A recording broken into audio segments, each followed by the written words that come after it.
Okay, great. Hi, everyone. Thank you so much for joining this bystander intervention session today.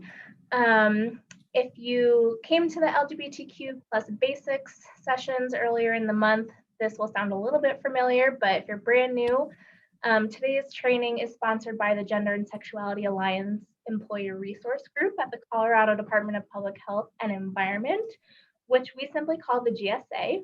And my name is Sasha Mintz. I use she, her pronouns, and I am one of the co-chairs of the GSA. We're so happy to have CDPHE staff, as well as so many folks from other agencies across the state joining today. I love the group of people who are coming together to learn more. Um, we are hosting these trainings to continue improving education and awareness of LGBTQ plus topics during Pride Month. Today's the last day of Pride Month, so what better way to spend it than in this training? And as you know, there are many ways to celebrate Pride, with learning and active allyship being one of them. But learning and allyship is a lifelong journey, and it doesn't begin and end in June every year. So we hope that you take what you learned today and maybe what you learned in the LGBTQ plus basics session and keep going. All of these efforts really help us move forward the great EDI work that we're doing across all of our state agencies. So for some housekeeping, I'll be engaging with you all in the chat, probably entering resources here and there. So definitely drop in comments and questions along the way. We, as you can see, have a pretty large group and it might continue to grow. So definitely interact in the chat. But when you're in your smaller breakout rooms, definitely unmute and engage with those folks. And Johnny might have some time to stop along the way and ask if you have questions, which you're also welcome to unmute at that point as well. And then also towards the end of the session, I am going to drop in a link for a feedback form that we would love, love, love if you took a few minutes to fill out. It really goes a long way to helping us improve and plan future sessions for state employees. So hopefully if you're able to stay the whole hour, watch out for that link. And with that, I'm pleased to turn the session over to Johnny Humphrey, who's the Director of Inclusivity Services at the Center on Colfax. Thank you, Johnny, and thank you everyone for being here. Thank you, Sasha, and welcome everyone. Happy Pride Month. As was mentioned, this is the last day of the celebration, but really the celebration doesn't end. So it continues each and every day. We just had Pride Fest this past weekend here in the Denver area. And so we had wonderful hubs around the city as well. So coming down from an exciting weekend and just so delighted to be with you again to share this information. So some of you got to see me in the LGBTQ plus basics. Many of you know about that information. So this is just building off of that content or knowledge that you have about effective ways to intervene in a situation. And it always starts with first understanding what's offensive and what are some situations that come about based on language or behavior that would be offensive towards, in this instance, the LGBTQ plus community. But these strategies apply to any situation where you would see someone being offensive and have the tools and resources to step in safely. So I am excited to share my presentation with you now. So bear with me for 1 second while I pull it up. Okay, I'm hopeful you can see my title slide. Awesome, wonderful, wonderful, wonderful. So yes, bystander intervention training, Johnny Humphrey. My pronouns are he, him, his, and I will put the slide up. Okay, so yes, so I'm the Director of Inclusivity Services at the Center on Colfax. We're an LGBTQ plus community center. I won't get into so much detail about that this time, but we have a lot of programs and services and resources. So I invite you to check our website, which is lgbtqcolorado.org. And if you'd like more information about my program specifically, which is Range Consulting, you're going to see that all over each and every one of these slides. So it's lgbtqcolorado.org/range. And so let's just jump in. We don't have much time together today, so I want to be efficient with my time. But just to give a description, I'm a white middle-aged man with short brown, who are we kidding? It's grayish hair, salt and pepper beard. I'm wearing a blue button-down shirt, and I love the background that hopefully you can see, which is of the Center on Colfax. So I invite you to come check us out. We're open now. So we just did a soft opening last week, and we're starting to get community members and folks back into our center. Okay, so anti-harassment training. So we've probably no doubt been exposed to this in the past. There have been a report from the EEOC in 2016 finding that corporate anti-harassment trainings over the past 30 years potentially have not been as effective as intended.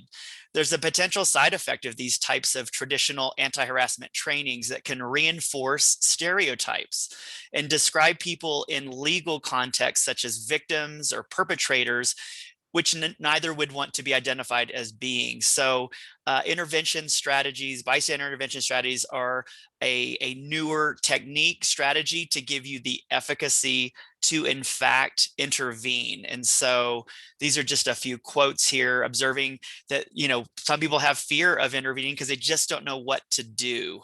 And that more respondents perceive the bullying situation as serious.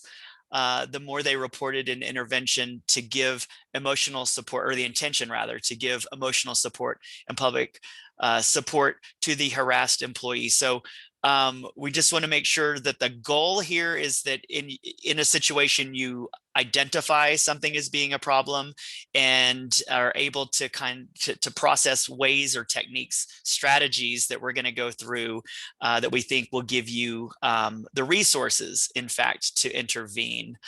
Bystander intervention is based on the use of non-confrontational approaches to disrupt a negative situation.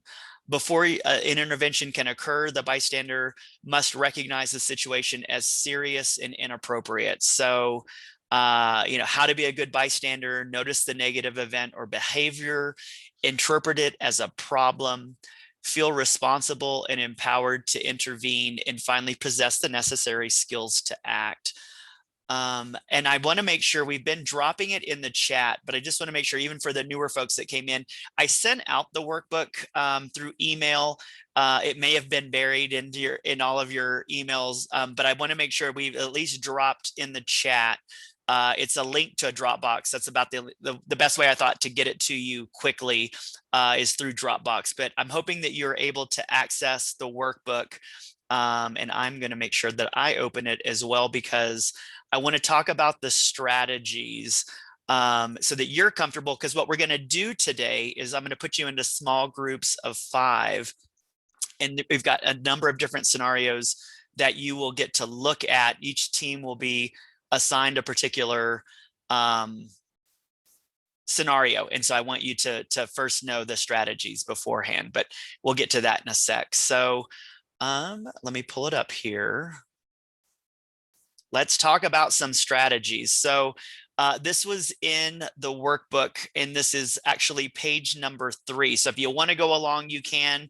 Not absolutely necessary, but it'll certainly help when we get to the scenarios a little bit later. But the first thing is to ask the question. If you see someone who looks like they're in trouble, ask if they're okay. So just checking in with that person first. And then don't leave them alone. So ensuring that people who are incapacitated don't leave without you or go to a secluded place with someone. If a person's trying to get you to leave that situation, don't do it. Don't take advantage. Don't let them take advantage of that person, and refuse to leave the area or call the authorities. I statements. These are different, strategies you can use in these scenarios. So an I statement, there's 3 parts to it. First is stating your feelings. Second, name the behavior. And 3, state how you want the person to respond, focusing on your feelings rather than criticizing the other person. An example that I have is, I feel blank when you blank. Please don't do that anymore. A silent stare or body language. I can think about my mom could give me a look and I'd know something was wrong. So you can do it with simple body language or a stare. You don't have to speak to communicate. Sometimes a disapproving look can be far more powerful than words. Another strategy might be humor. This can reduce the tension of an intervention and make it easier for the person to hear you. Do not underestimate what you say with too much humor, and always be careful you're not being offensive with that humor. Funny doesn't mean unimportant. You might use a group intervention, and so there's safety and power in numbers, best used when someone who is a clear pattern of inappropriate behavior, or when many examples can be represented as evidence of their problem. Another strategy might be bringing it home or empathy. This prevents someone from distancing themselves from the impact of their actions. Example, I hope no one would ever talk about you like that. This prevents them from dehumanizing their target as well. And an example, what if someone said that about your girlfriend? Or or calling your mother promiscuous, thinking of some that might go a little bit far, but bringing it home in that regard. Were friends right? That's another strategy you could use. Reframing the intervention as caring and non-critical. So example, hey, Dave, as your friend, I've got to tell you that offensive t-shirt's not doing you any favors. It's killing your rep with the ladies. I don't think I've spoken like that in quite a while, but do yourself a favor and do not wear that again, throw it away. So we're just kind of using that friendly reference. And then finally, distraction or interruption. And I know I've listed here most effective for street harassment. This snaps someone out of their maybe sexist comments, and you could simply just ask a person for directions. I love to give the example of the snack man. So there was a person that would travel on the subway in New York. You can imagine how tense and how busy and how a lot of things could erupt very rapidly. So this person would always travel with a bag of chips. And so if they observed someone being offensive or saw a problem starting to come to light, he would step up and start eating his chips. And as you can imagine, someone getting into your space, so two people having an argument, and this person coming up all of a sudden eating a bag of chips, and all of a sudden the focus moved away from the two people there to what is this guy doing eating chips right in my space. And so that was his strategy, which was a distraction. So I don't know if you need to travel, if you have a bag of chips regularly, that might be a strategy that you can use, but certainly an interruption might disrupt what's occurring there. Okay, so we just talked about some scenarios. And again, this is in your workbook pages 3 and 4, if you've got it digitally or do have it in person. So what I would like to do, and I know we're going rapid pace here, so I definitely want to check in to make sure as I explain this to you that it makes sense before I put you into your groups. But my goal is on the scenarios themselves. So I've got on page number 5 and 6. And I think we have enough time. I'm happy to read through these scenarios with you, but I'm going to be creating some breakout groups. And looks like we got well into our 50s folks that are participating. So I'm going to put you in teams of 5. So if I do the math right, we have at least 10, maybe 11 groups that we'll create with you. I've got 8 scenarios. So the first teams 1 through 8, you'll get scenarios 1 through 8. Team 9 on, you'll replicate the numbers. So team number 9, you'll get scenario number 1. Team 10 would be scenario number 2, etc. And so I've got the scenarios here. And so I'm happy to read these to you. I don't want to insult anyone by having to read them out loud, but if you want me to, I'm happy to summarize each of them, or we can go ahead and just get you in your groups. What do you think? You feel confident? Everybody have a copy of the workbook? Okay, I'm seeing some head nods. Okay. Here's my little graph. I did this. I love doing little graphs. So this is hopefully makes sense as I explained it. Here's the scenarios 1 through 8. Your group number will be assigned accordingly. And so I'll make sure that you are aware of this. And I'm going to be checking in to make sure that you're comfortable with the scenario. So the goal first is you're going to read the scenario and you're going to decide what's the issue at play? And then second, what's the strategy or intervention strategy that you and your team agree upon as a group to intervene in that situation? So there's a lot of different options that we just covered. And I'm going to give our teams each, you're going to get 10 minutes to review the scenario and as a group decide which intervention strategy you want to pursue. And then, as I mentioned, I'll check in with you as we go along here just to make sure you're comfortable. But any questions before we get into our groups? I'm going to create the groups. That's an important thing for me to do too. Let's get our rooms.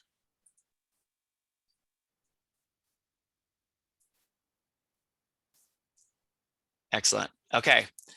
So through the magic of Zoom, fingers crossed, I'm going to create these rooms. And so just be mindful of which group number you're in, and then that will dictate the scenario that you'll get. And then again, I'm happy to answer any questions. I'll pop in and check on you in a moment, but I'll give you a good 10 minutes to work together through your scenario, and we'll regroup, and then we'll want to do a debrief. So hopefully someone is sociable in your group and willing to discuss what you decided as a team was the issue and what intervention strategy you wanted to use. Okay. Excellent. So I'm going to go and create the groups, and I will be seeing you very soon.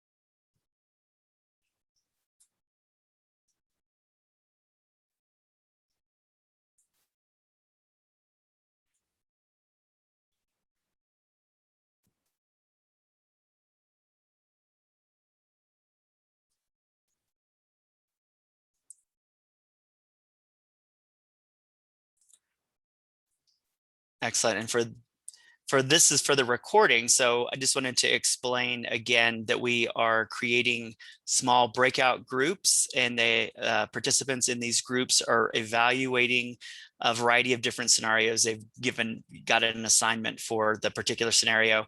And as a team over the next 10 minutes, we'll be deciding what the issue at hand is, and then which effective strategy, bystander intervention strategy, they choose to use, or they may use multiple scenario intervention strategies to apply to the particular scenario at hand.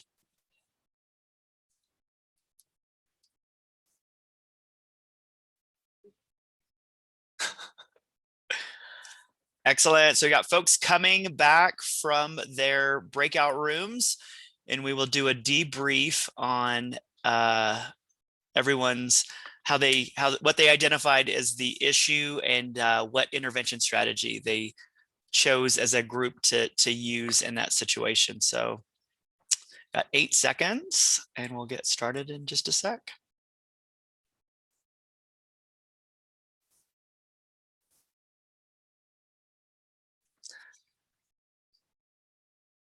All right, looks like the floodgates are open. Everyone's coming back. Excellent. Welcome back, everyone.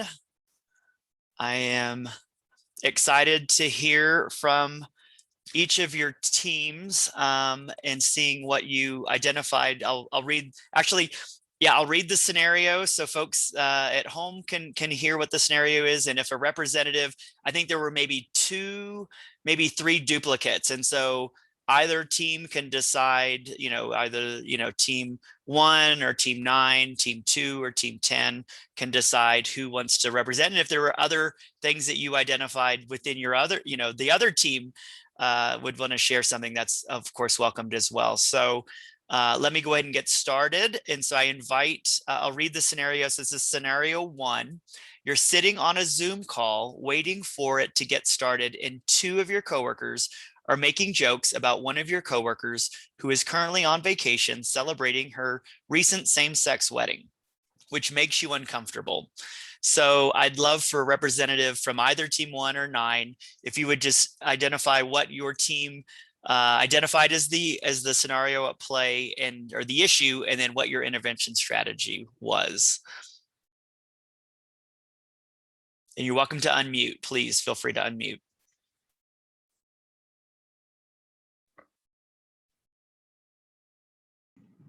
Bonnie, do you want to represent Team 9? Sure.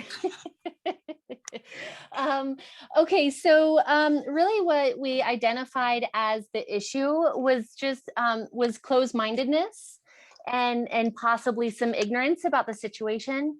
And we, in this situation, really our team was able to identify a number of different ways that we would be able to intervene on this, and a lot of it's your own comfort levels with being that interventionist. And so, you know, some of us, or one of us is like, I would be really good at that stare or that shocked face, like how dare you, you know, and at that point would then be able to explain why there was that shock. We also discussed how I statements would be really good if it's maybe, you know, fellow coworkers, but maybe not somebody you're real close to. And so you'd be able to just be like, oh my gosh, you guys, I feel really uncomfortable when you're making jokes like that. Would it be okay if you not do that in this meeting? And so really there's so many different approaches that you can take with that. But I think it really came down to, you just have to say something, whether it's in chat or saying something out loud or body language. Hopefully I represented both of the teams well on that. Excellent. Thank you so much for sharing that. How about scenario 2, or if team 1, so I think that was team 9. So if team 1, did you have a different strategy or identify something different? We pretty much identified the same thing using I statements. I also like the idea that we could have given a look. We didn't really touch base on that, but definitely using I statements and deflecting the behavior, telling the parties involved that there's a better place for that kind of talk and this isn't appropriate. Excellent. But Bonnie did really well for that scenario. Thanks, Bonnie. Excellent. All right, so we got scenario 2. So we've got team 2 and or team 10. So here's the scenario. You're hosting a meeting and invite everyone to share their pronouns. One of your newest employees, Alec, shares that they use they, them, their pronouns. During the meeting, Alec keeps getting referred to with masculine pronouns. Finally, they stop correcting their coworkers during the meeting. So what's the issue at play, and what intervention strategy did either team 2 or team 10? Whoever wants to represent first, what did you decide?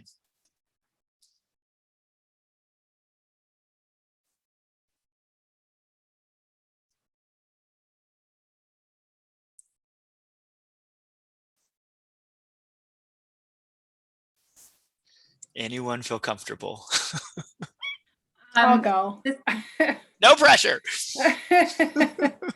So we thought that it was just either a lack of disrespect or maybe forgetfulness. You know, I feel like where we've come in business world and just in our lives that they, them, their pronouns are pretty new. Maybe they forgot that somebody was using something a little bit different that they're not used to.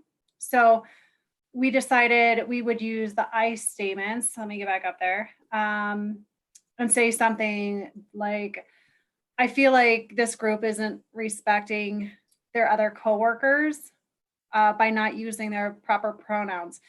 So let's go ahead around the room and share our pronouns again so that we all remember what our pronouns are, and then we can move forward using the correct ones. And by doing this, we also felt like we were not leaving that person alone on kind of an emotional level. Mm-hmm. So, you know, we're sticking with them through this. We've got their back, and we're standing up for them. Excellent. Excellent. I see a virtual hand, Brett. So all right. I have heard that then also, but calling, if you misuse pronouns, I've also heard don't make a big deal out of it in terms of don't, just keep moving on and correct it the next time kind of thing, because then it calls someone out. I was just curious about reflection on that. I'm okay with this approach, just curious. Yeah. So one of the things that I mentioned during the basics is certainly acknowledging it. So I'm sorry, apologize and move on. I didn't mean to misgender you. Apologize and move on. So we're not making a huge deal, but we're acknowledging that we made a mistake for that person. So it's not just a dismissive, not saying something and them not being aware that you acknowledge that you made the mistake. We're all human beings. We all make mistakes. And if I didn't preface this enough, we're all humans. We all make mistakes. I make mistakes each and every day. So none of us are perfect. And I do this work all the time and I'm flawed. I'm human. So I am doing the same thing. So it's not just folks who aren't part of the community that we're shaming. We're not shaming anybody in this process either. So, but I do think it's important to acknowledge I'm sorry, and move forward with it. And there's different things I would say in the example that was just given, going around the room, there's a passive way you can do it is correcting that person and saying, casually, oh, they said, they did a great thing. And so it's a kind of a passive way of reinforcing the correct pronouns for that person. That's something you can do as well. Because we certainly don't want to embarrass that individual in the situation. But if oh, we didn't check pronouns with anybody. And so as long as you're doing it and making it so it's not just isolating one person or picking that person out, I think that's so important. And I think that was demonstrated in that situation.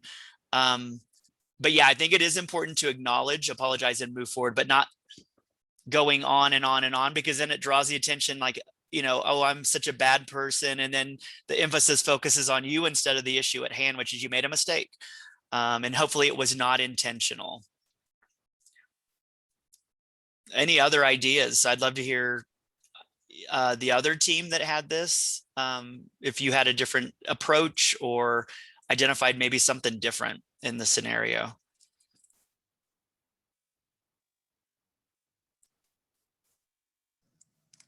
Our team said essentially the same thing as well. We also thought about kind of the same idea of talking to the individual and just kind of like checking in on them as well after the meeting, making sure everything was okay. But yeah, we were very similar to what the other team did. That's awesome. Yeah, and most definitely, it's important just to maybe, definitely check in with the individual, with Alec to make sure they're doing okay. If it's happening in this situation, it may be happening in others as well. So you want to obviously provide support to them. So that's a great thing to be doing as well. Can Excellent. I ask a question? Please. I've actually had conversations with people who who've steadfastly refused. I'm not going to say they, them, their, that's stupid, etc. How do you handle people who are just simply don't like it and don't want to do it? The first thing I would say is that by them being disrespectful, it's a form of harassment or discrimination. And so I'm not an attorney. I don't play one on TV, but it gets into the lines of discrimination based on sexual orientation, gender identity, or expression. And so that individual should probably be counseled if they're obstinate to it. And I covered in the basics 10 things that you're conveying by being disrespectful, ignoring someone. But from a professional standpoint, it can be deemed as a form of harassment or discrimination. And so there could be legal impacts for refusing to respect that person. Okay. Good to know. That's a good thing to tell them, Yeah. And there's great resources. Sasha is amazing. Dropping things in the chat as well. So hopefully these will be important resources for you to have. Other thoughts? I mean, this is important stuff. So I'm grateful for the questions. Yeah, I would say I love your perspective, Johnny, and it is completely inappropriate in the workplace. I have not personally experienced this in my private life and among groups of friends, or when I'm in public areas. But from my perspective, I would just say this person has this is part of who this person is, right? I have blue eyes. I have, graying hair, and it's part of who I am. And for someone to reject part of who I am or part of who this person is really a rejection of that person as an individual, and that's really hurtful. Mm-hmm. Well said, Chad. Excellent. Any other thoughts about this particular scenario? And I'll go ahead, if not, go ahead and move to the next one. Okay. So scenario 3. So we got, I think, 2 teams that could participate in this. Barbara has worked for your organization for 8 months. Initially, Barbara presented as Brian, but soon after informed her colleagues she chooses to be called Barbara and began presenting more feminine. The employees were given the opportunity to attend a sensitivity course, and since no concerns were raised, everything was assumed to be fine. One day, you're using the women's restroom with Judy when Barbara walks in. Judy turns to you and says, "Can you believe we're letting men in the women's bathroom?" So team 3 or 11, if I did my math right, what did you identify as the issue at play? And then what intervention strategy did you agree to or decide to use, or intervention strategies, plural? So I can speak on behalf of group 3, but go ahead. Go ahead. I'm so sorry. You can go ahead. Go ahead. I'll go second. All right. So I was in group 11, and so we had talked about how the issue was just that Barbara's identity was not being respected in the workplace. Mm-hmm. And some interventions that we had discussed were definitely using body language of just like the stare of just like, I can't believe you just said that. That's really inappropriate. Also using I statements of just like, I really don't appreciate you talking about our employees like that, or something to that effect. And then something else that we had talked about is if Barbara had happened to hear that comment, to just follow up with Barbara after the fact and just be like, are you okay? What can I do to support you if this happens again? Did I support you okay in this situation? And just making sure to touch base with Barbara directly about that. Awesome. Okay, let's hear the other team. That was well done, by the way. So I was actually elected on behalf of group 3, so I want to bring that up. But we actually thought that something was needed a little more forceful, because we felt like it was intentional discrimination and harassment. And so we felt like it was designed for Barbara to hear it. And so I'll be honest, I'm an investigator for the Colorado Civil Rights Division. So discrimination complaints is my job. And this seems like one where Barbara could come to my division. Particularly, I had issues with the training as well, because I felt like that could draw attention to Barbara's gender identity and other her in that form as well. So kind of the kind of proactive approach on that was semi-problematic in and of itself.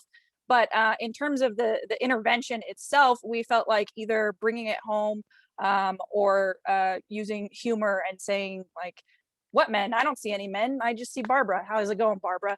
But specifically talked about how you would want to intervene in the moment to show that you are an ally to Barbara, and like specifically make it more forceful so that the discriminator, I can't remember what the person's name is, Judy. So that Judy realizes, hey, that's not okay. And then we also kind of talked about like, if we were the supervisors and somebody came to you with concerns about a person using the bathroom that corresponds with their gender identity. And my approach to that was counseling them that their concerns are A, none of their business, and B, potentially discriminatory, and to remind them of the kind of organization's harassment policies. Mm-hmm. So that's what we discussed.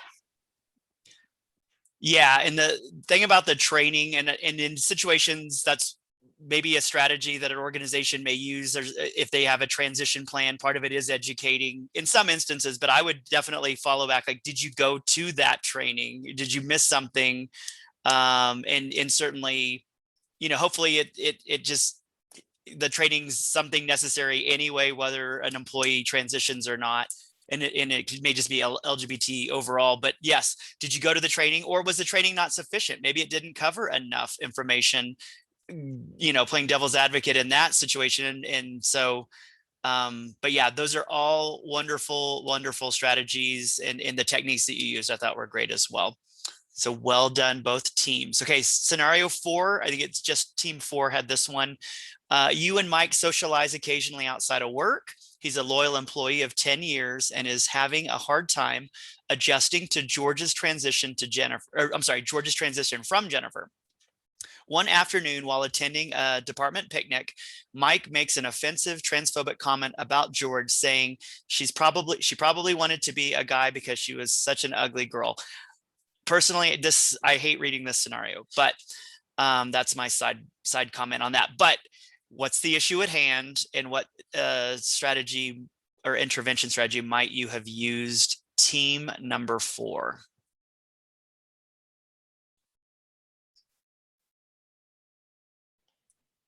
Hi, I can talk for our team. Thank you. The issues that we discussed were, I'll turn my video on, transphobia, sexism, misogyny, ignorance, general not being educated, and then Mike's own insecurities and projections. The intervention approaches we discussed were the "we're friends, right" approach, the bring it home empathy approach, and I statements. We didn't talk about staring, but in hearing the other scenarios, I do feel like that would also be a good one here. And then we had one question for the group, or for you. Is confrontation intentionally left out as an approach because it leads to defensiveness? And we thought that we discussed amongst ourselves, how can you confront without coming across negative? And that's when we talked about something like I statements. So like using some of these approaches to be confrontational without just being confrontational.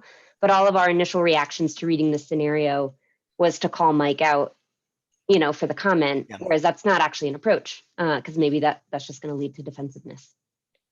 Actually, I think the core of it is just not for you to be in harm's way yourself, because that may be a deterrent, is that, oh gosh, I don't want to get harmed myself. And so we're trying to find non-confrontational. And now if you feel confident, and you don't have to just stick to these intervention strategies, there may be something that's really highly effective for you. So you can improvise and use others. We just want to give you some basics to consider. But yeah, the idea is hopefully not putting yourself in harm's way if you observe a situation. But if you feel like getting confrontational and it won't put you in harm's way, then by all means. But it's just at minimum, just wanting to non-confrontational strategies at bare minimum. Got it. That makes sense. Thanks. Yeah, absolutely. So that was, you found a lot of actual things that were in there. So I'm grateful. And I think the strategies that you elected to use, I think all would fit in quite well. And the fact that you've known this person, it mentions 10 years. So maybe there is that we're friends, right? And can do that approach. But yeah, I think it definitely needs to be brought up in some of these scenarios. And I think you've already alluded to this, but does it matter whether the person actually hears these things happening? Would your response be any different, whether either Barbara or George heard these comments being made or not? What do you think, teams? Going back to example or scenario 3, we had kind of I don't think that we would do anything different regardless of whether Barbara heard. The only thing that would be different is potentially following up with her directly afterward. But other than that, I mean, we all in our group were pretty confident that we would still kind of call that out in the moment. Excellent. Very good. Okay, so I'm going to jump into scenario 5. So you're sitting in the break room and 2 colleagues are whispering and giggling about a client's intersex status, which makes you uncomfortable. What's the scenario? What's the issue? And then what's your intervention strategy that you as a team decided to utilize? I can take this one for group 5. Nice. So it was a pretty bare bones scenario, but we decided that the issues at hand were a combination of probably ignorance and othering, and that most likely what happened is that these people have never really interacted with intersex people before. So we decided that a combination of maybe I statements and bringing it home would be the best approach here. Maybe educate them a little bit about like, hey, being intersex is often an invisible condition. It's probably affecting way more people than anybody realizes because it's often only revealed when you get a genetic test.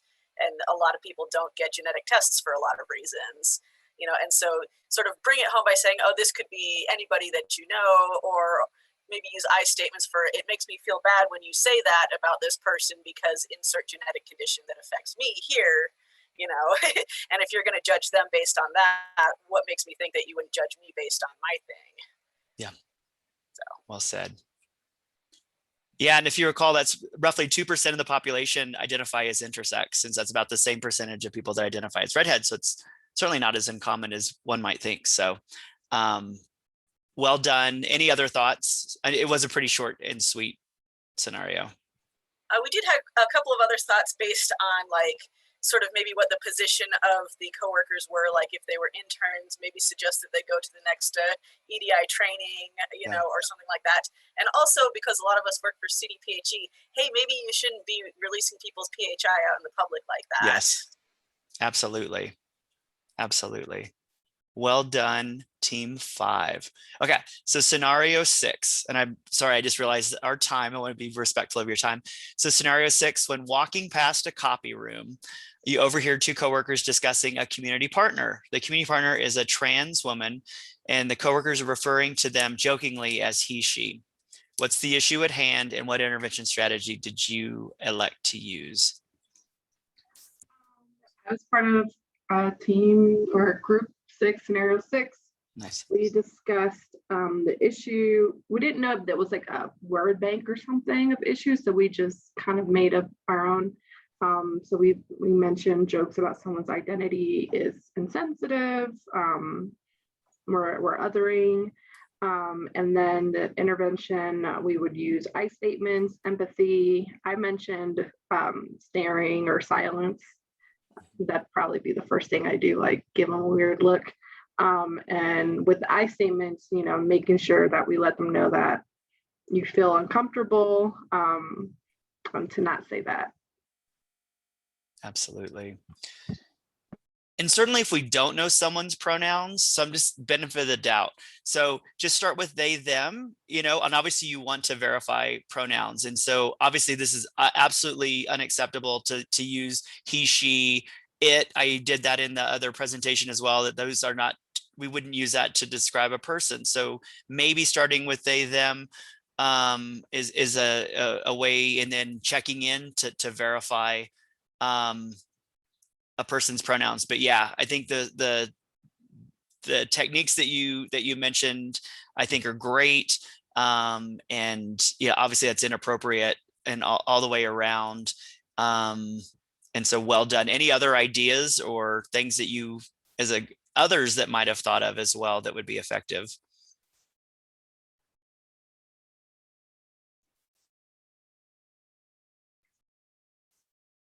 Okay. Let's go to the next scenario. So this is during one of your weekly staff meetings. Kelly, one of your newer colleagues, discloses her bisexual identity to the team. Bob, one of your other colleagues, rolls his eyes and loudly says, "You're married to a man, right? Surely you're straight and just confused." Issue at hand, strategy used. Yeah, so the team 7, we talked about this, and the issue, there were several issues, but one of the things that we landed on was it's a new member of the team. And so it feels like that member was comfortable revealing something that's personal, right? And so there's a trust. There's a trust of the new team. And then to have someone from the new team respond in that way, that removes the trust, and it's very detrimental to the team. Mm-hmm. So some of the things we had talked about as interventions, first we wanted to we talked about, hopefully a supervisor is present and, maybe saying something there. But if a supervisor isn't present, we talked about doing the techniques of group intervention and I statements. And as a group, we could use I statements to reinforce that kind of language and that kind of behavior is not acceptable to the group. We would use the I statements to show support to this individual. I mentioned that I do kind of the silence their body language thing, and one of the other group members responded to me, and this was a good learning experience for me, in that maybe everybody just staring at Bob is a form of acceptance. Oh yeah, Bob is just Bob, and he's just that way, and we need to speak up and not just give that silent stare. Not that there's anything specifically wrong with silent stare, but it may be perceived as acceptance, and we don't want to present that. Absolutely. And Kelly may not understand, as a new member of the team, that silence may just give the impression that that's okay. And so, yeah, so in some instances that may work out, in others it may not. And so, well done, Chad. And I'm glad you brought that up in particular as well. Okay, just a few more minutes. So I'm going to read scenario 8 and love to get your feedback for that particular one. So Shauna, one of your new colleagues, decided to come out during Pride Month, proudly placing a pansexual pride flag on her wheelchair and wearing a sticker saying, "Ask me about my pronouns." While you and Shauna are in the elevator, the doors open and 2 clients enter with you.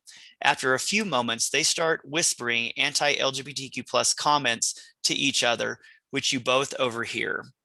So what's the issue, and what intervention strategy might you use with that particular issue? I'm speaking for group 8, and I think we spent less time on the issue, and we got right into the action and the intervention. But in rereading it, I think we were operating on she may or may not know if it was directed at her. I personally missed the fact that she had that flag on her chair, so clearly they saw it. So we didn't really address that, but we had kind of a 2-part intervention: is to interrupt, just, "Hey, how are you? Like, Bob, John, what's going on?" And maybe follow up with something lighthearted, because we're in an awfully small space. Wonder if this elevator music's going to change by the time we get to the 4th floor. But I wonder I think our group might have a different discussion if we had talked about the fact that flag is on this person's wheelchair, because it's so obviously intentional and hurtful at that point. So I'd leave it to the rest of my group. Thank you, Georgie. And then we did talk about following up with this person too. Yeah. And making it clear that that's not okay, and how are they, and like so many other people have talked about. Absolutely. Any other thoughts or suggestions or ideas that you might implement in that particular situation? Others? No, I'm not othering you. So anyone else? So I'm correcting myself. Anyone else? Not leaving that person alone in the elevator with these. No. Right. Absolutely. Well said. That's absolutely true. And I just threw the elevator in, and that is a really tight spot. So I don't know if I wrap my head around how confining that would be. But one of the things I wondered is, in all the things you said are fabulous, but then I was also like, where are these people going? Because I would want to know. I think I said as a client, and I don't know if that language applies in your work situations, but if it's someone, a vendor or someone who's dealing with a department, I'd be like, where are they going? Because I'd be curious whether you literally follow them, but I'd like to know, because it would be concerning. I'd want the agency or group that they're going to see to be aware of that behavior as well. That was just a thought that I kind of came about a little later in that as well. What do you all think about that? Or would you feel comfortable or safe doing something like that? Or I think for me, once the person who's potentially the target is out of harm's way, I would absolutely be following someone and addressing it, and making sure that client doesn't mean, carte blanche and privilege, and it's not okay regardless of roles. Absolutely. So I know a question came. The workbook is yours. And obviously we're recording this session and it will be available to you. Yes, so I want you to enjoy both this information. And I think I have, if I'm not mistaken, in it I also have language and terminology. So if you didn't get to participate in the basics, I want to make sure you have a pretty robust list of language and terminology. So that may be redundant if you did have the first workbook, but these scenarios are unique to this particular workbook. We're out on the hour, or actually a moment or two after, so I'm incredibly grateful. I'll stop the recording.